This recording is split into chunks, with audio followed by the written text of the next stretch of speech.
Merci, Monsieur le Président. Ce n'est pas le genre de choses que le monde a un président, ça. Vous voyez, le président préside la République.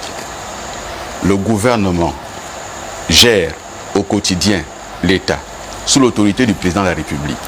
Dans ma conception du pouvoir, le président ne se mêle pas de tout. Dans ma conception du pouvoir, le président n'a pas à regarder ce que fait un directeur général. Il n'a même pas à l'appeler au téléphone pour dire il faut que tu payes tel fournisseur.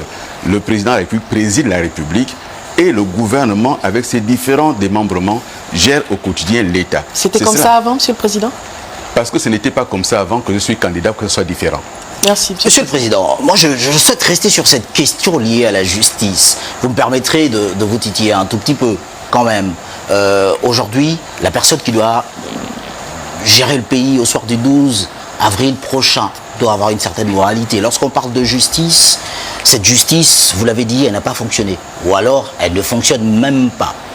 Vous avez vécu des situations que tous les Gabonais ont appris sans avoir la véracité de ces informations.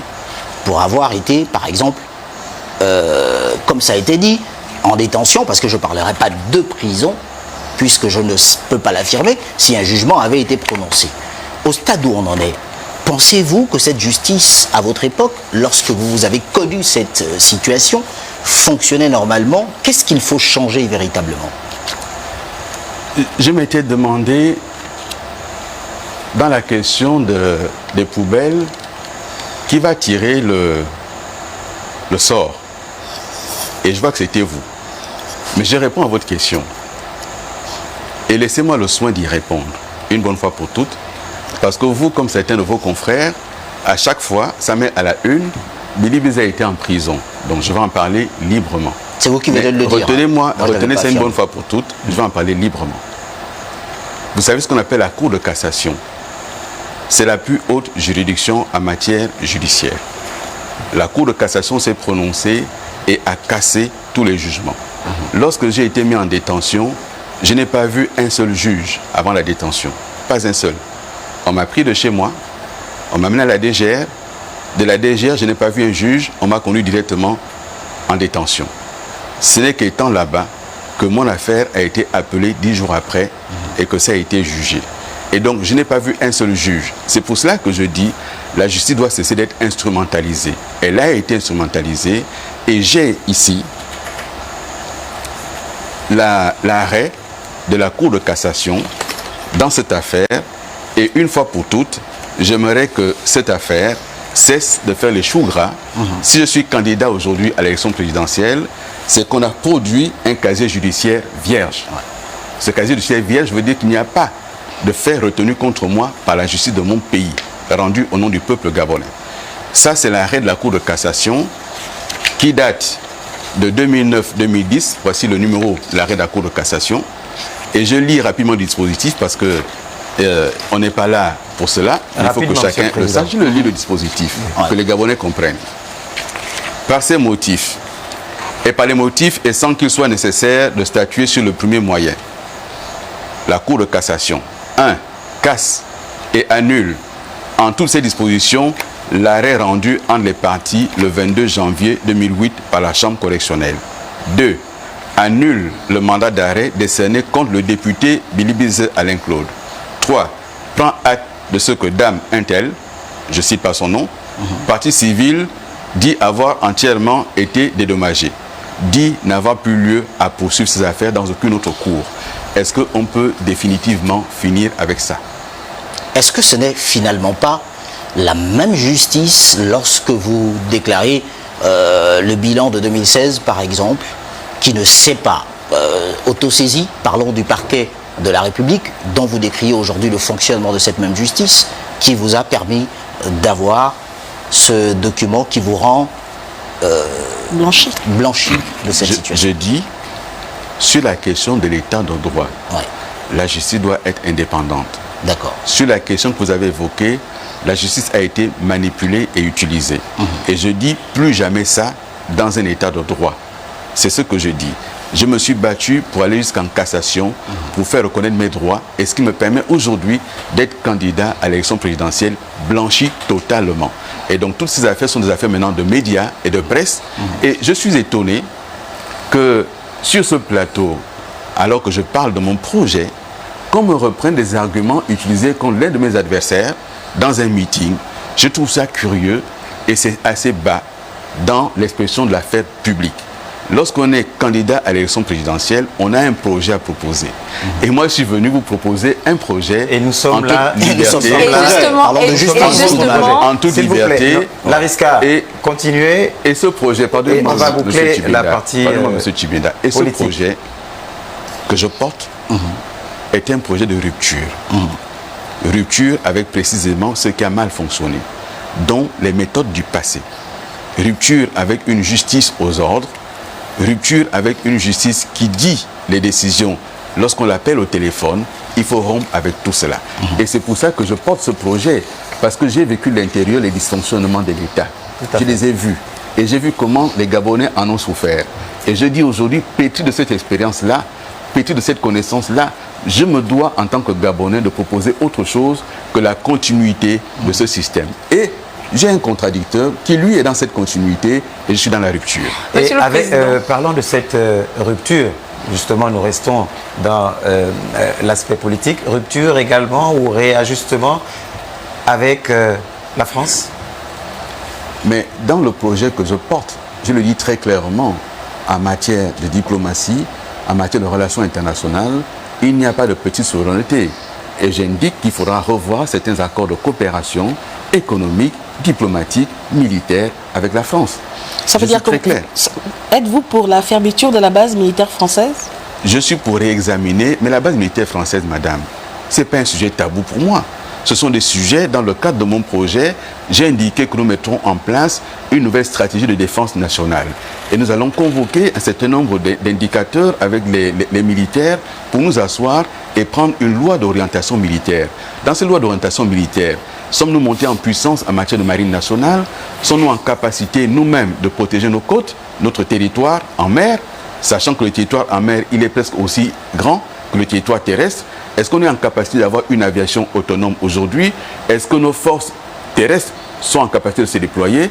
Une fois qu'on a dit cela et qu'on est monté en puissance, que me fait le camp de Gaulle au Gabon? Il me sert à quoi le camp de Gaulle au Gabon? Justement, Monsieur le Président, le candidat actuel, président de la transition, M. Brice Clotaire Oligui Nguema, a annoncé récemment avoir lancé des discussions pour le retrait de la base militaire française en ne laissant que les instructeurs et au passage en baptisant le camp de Gaulle à un nom honorifique du pays.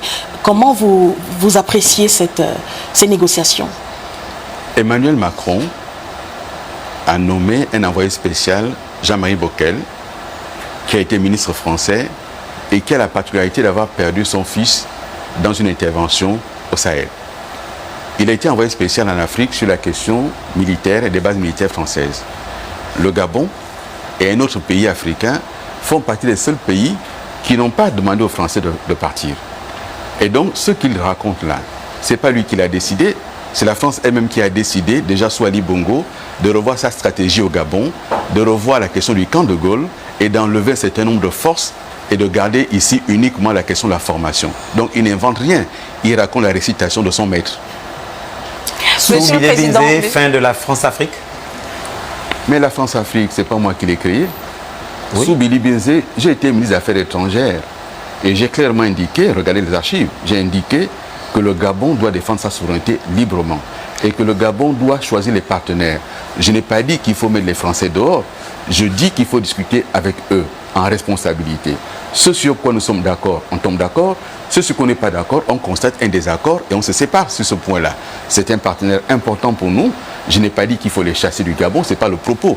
Je dis que le Gabon doit faire sa montée en puissance dans ses forces, être en capacité lui-même de se défendre. Aujourd'hui, l'armée gabonaise fait partie des moins bien classées en Afrique, fait partie des armées les plus fragiles en Afrique, 33e sur 38 évaluées. Est-ce qu'avec ça, nous sommes en capacité de nous défendre, de nous protéger? Il faut donc investir massivement là-dedans, faire en sorte que nous montions en puissance, mais mieux former nos soldats, mieux les encadrer et faire en sorte que nos soldats ne soient pas utilisés pour les questions politiques, mais que ce soit des soldats qui ont choisi l'armée, la défense et qu'on les accompagne, qu'on les traite bien. Et donc, c'est cela mon projet. C'est écrit noir sur blanc. Monsieur le Président, Dernière question, Lariska, on va passer à la transition. À ce moment-là, elle sera à 2 volets. Allez-y, rapidement.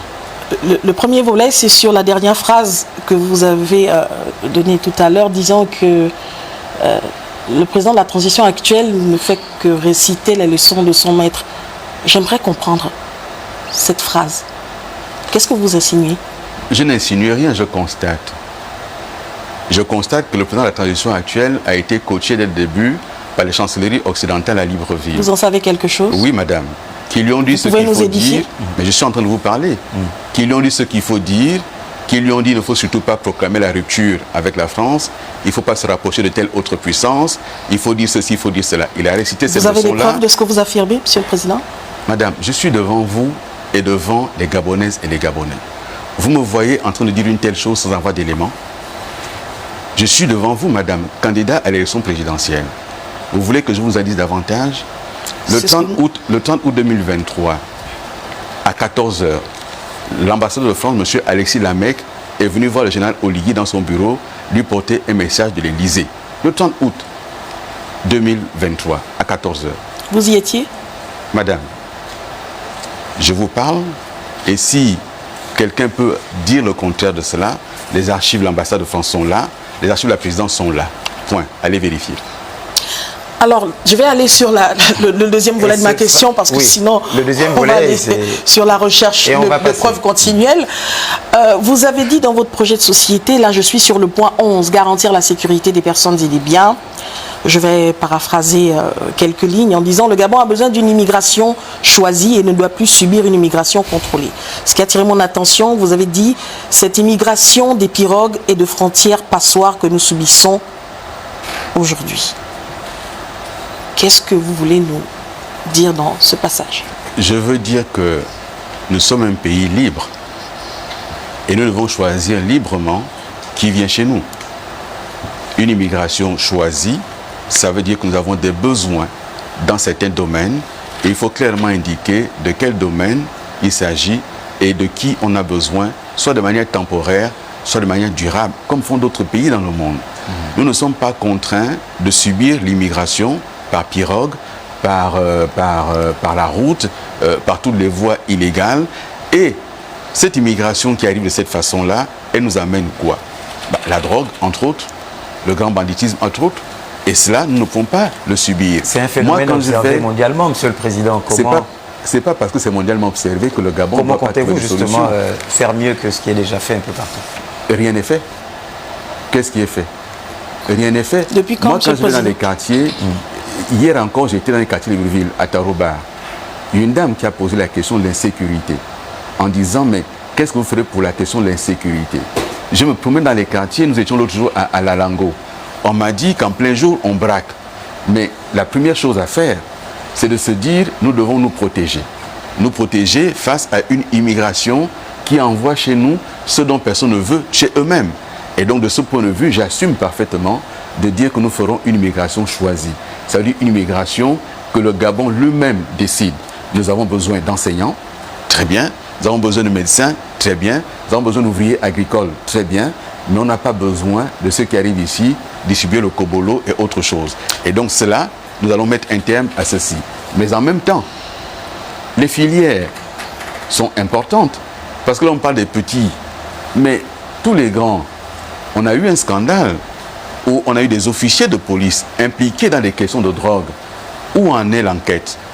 Que sont-ils devenus ces officiers de police qui ont été impliqués dans la question de la drogue au Gabon? Sous le CTRI, que sont-ils devenus?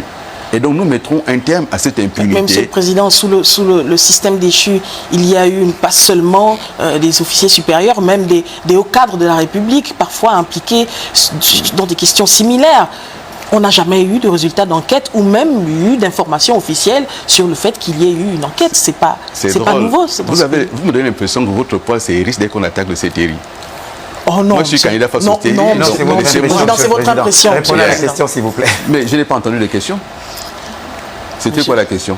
Monsieur le Président, la question est de savoir si l'enquête que vous demandez aujourd'hui pour des faits qui se sont déroulés sous le CTRI, des faits qui ne sont pas nouveaux, il y a eu les mêmes faits sous l'Ancien Régime. Où sont ces enquêtes? Je ne suis pas là pour défendre l'Ancien Régime, madame. Je suis là pour poser un projet aux Gabonaises et aux Gabonais. Sauf que vous avez un bilan sous cet ancien régime. En prenant en compte justement les errements de l'ancien régime et en prenant en compte les incapacités du CTRI. Voici un pouvoir militaire. Les casernes aujourd'hui sont pires qu'avant. La situation du soldat aujourd'hui, elle est laquelle? Il n'y a que les généraux qui, en haut, se satisfont, qui se partagent les prébendes de l'État. Mais le soldat de base, qu'est-ce qu'il a lui? Le soldat de rang, il n'a rien. Il n'a strictement rien. Sa condition n'a pas changé. Ni son équipement, ni sa formation, Ce sont ni ces son soldats qui logement. vous le disent, Monsieur le Président? Mais je suis dans les villes de Libreville. Je suis à Libreville. Je parle avec des Gabonaises et des Gabonais. D'accord. Parmi lesquels des soldats et des officiers qui font ces constats-là. D'accord. Alors, Monsieur le Président, une petite transition. Et on va parler politique.